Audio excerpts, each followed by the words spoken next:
По 10-ти јубилеен пат во Прилеп се одржа манифестацијата насловена како Денови на Крали Марко, во чест на, како што многумина го нарекуваат, последниот прилепски и македонски крал.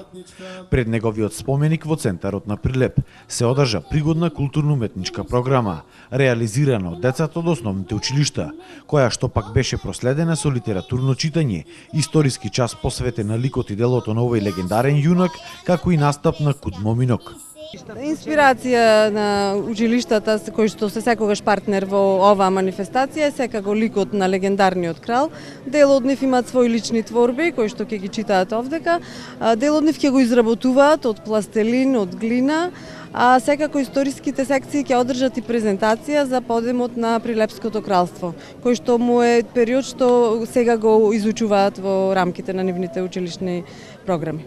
На овој ден ќе имаме предвидено историски час, културно-уметничка програма во центарот на градот, токму пред споменикот во чест на крал Марко изграден, и вечер да ги поканам во 18:30 часот сите љубители на добрата музика во чест на овие денови на крал Марко, ќе има годишен концерт музичкото училиште Ордан Михайловски Олска од нашиот град.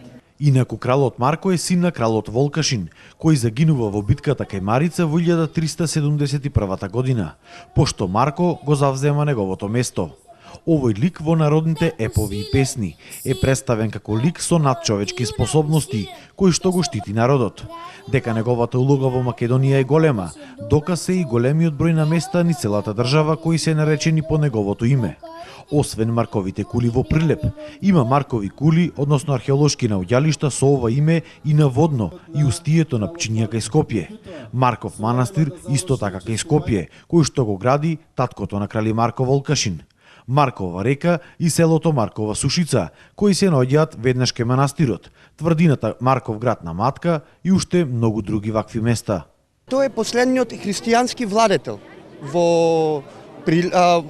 на Прилепското кралство и на територијата на Македонија, без Солун се разбира. И затоа тој останува во легендите на македонскиот народ, односно на преданијата. Крал Марко знаеме дека загинал во 1395 година во битката кај Ровине против војводата Мирче како вазел на османлите, односно на султанот Бајазид. Сето ова го прави кралот Марко голем и значаен историски лик за нашата земја. Но жално е само тоа што нема историски записи, дали тој оставил свое потомство и каде точно се наоѓа неговиот гроб.